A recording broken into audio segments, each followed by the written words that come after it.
Today we're going to be talking about the main ways to slow down the Swordsoul strategy with cards that you already own. What's going on, guys? My name is Swordsoul from HeadtoHead Battles, and if you're new to the channel, I'm glad you found us, but do me a big favor and obliterate. Exodia!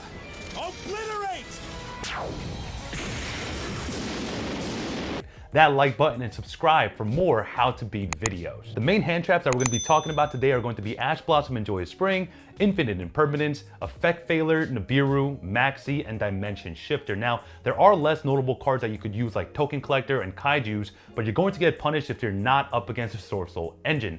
But I want you to comment down below what cards you've been using against the Swordsoul strategy and seen any level of success. Now, to be quite honest with you, the Swordsoul strategy actually doesn't put up a massive board.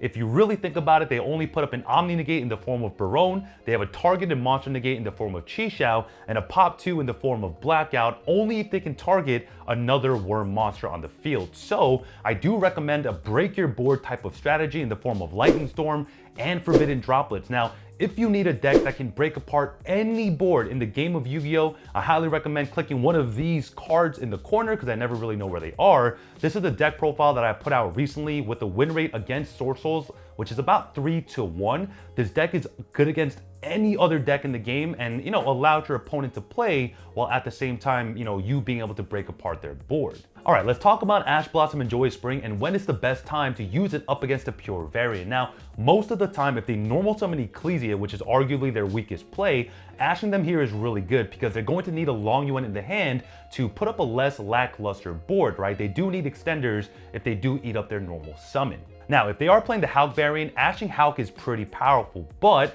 if they made Hulk without normal summoning, ashing Hulk isn't going to do anything because they can still make Barone, Chi-Xiao, and set the Blackout. So most of the time, you're going to need a combination of two hand traps to beat them, but if you really only have Ash and they are playing Hulk, ashing Hulk is probably the correct choice. Now, if they're playing the DPE variant, obviously saving Ash Blossom for Fusion Destiny is pretty powerful, right? Because either they don't get the DPE or they'll have to use their Barone Negate to negate the Ash to summon DPE. So, at the least, you don't have to deal with the Barone Negate, but, most of the time, being able to deal with DPE in the meta right now, it is pretty easy. Now, let's talk about Infinite Impermanence and Effect Failure because these two hand traps are going to have a much more bigger impact than Ash standalone would. In most variants, Imperm or Veiler on normal summon Moye is pretty powerful because one, they can't go into the Chi-Xiao to search them the Protos or anything else that they might need, and on top of that, they'll need another extender in the form of Emergence or Long Yuan or one or two Tenyis to really get their board going. All right, let's say you're only worried about getting Protos.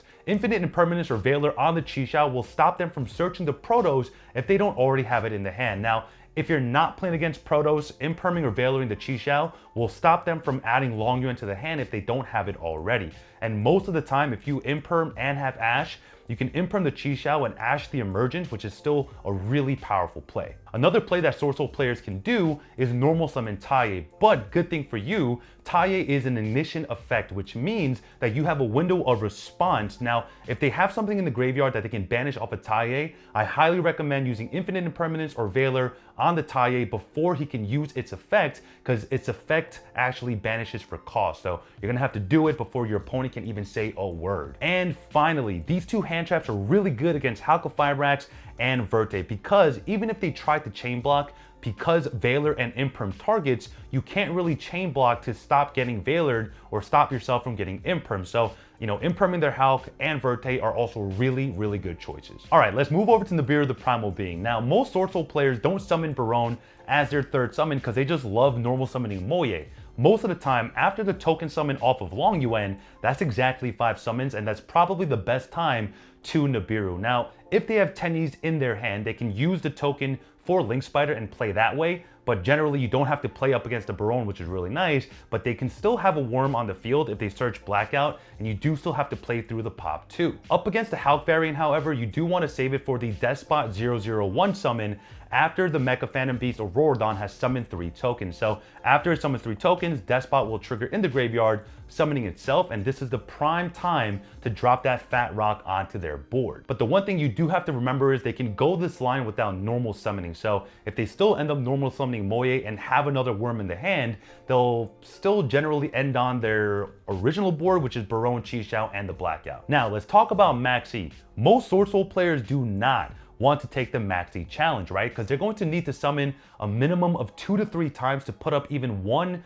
measly negate on the board, effectively giving you 2 to 3 draws, which you can, kind of play through their negates and the pop too. So most of the time, if you need Maxx C to resolve, couple it with a card like Ghost Spell, because if they call by the grave your Maxx C, you can chain Ghost Spell to negate Maxx C, or to negate call by the grave, so your Maxx C will end up resolving. The next hand trap that I do want to talk about is Dimension Shifter. Now this card is really good into the Swordsoul matchup because 1, they can't get their Tenyi effects because they're going to be banished.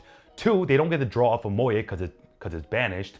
3, you don't get the burn effect off of Long Yuen because again, it needs to go to the graveyard. And on top of that, if your opponent is playing, hand traps like Effect Failure, Droll and Lockbird, and Ghost Ogre, they can't use it because those hand traps specifically need to go to the graveyard. So on the following turn, because Shifter does last 2 turns, they actually won't be able to hand trap you as hard as you hand trap them. The last hand trap that I do want to talk about today is Token Collector. Now, Token Collector is weird to play in the main deck because if you're not up against Swordsoul's, it's kind of a dead card. But what does Token Collector do?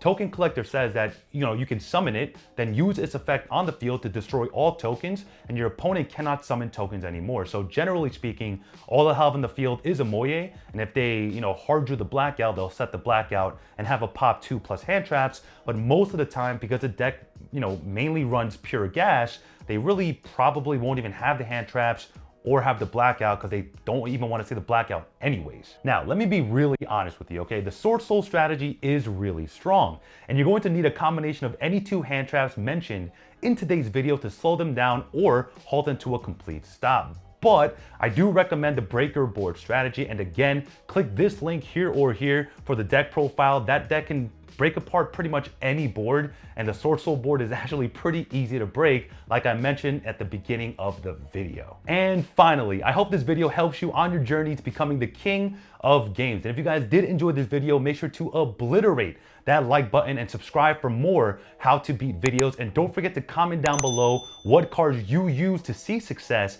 up against the Swordsoul strategy. All right, guys. So my name is Susu from Head-to-Head Battles, signing out. All right, guys, before the video ends, we just released our brand new anti-sacking t-shirts. You guys can watch this commercial and pick yours up right now. All the links are down in the description box down below.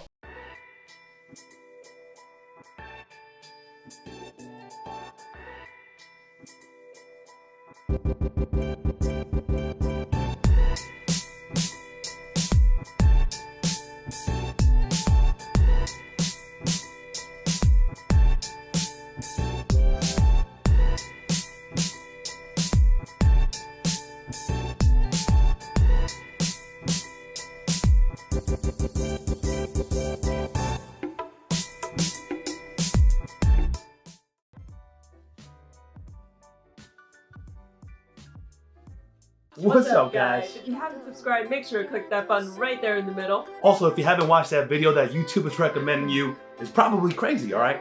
Go watch it. This is Susu from HeadtoHead Battles, Head-to-Head Battles, signing out.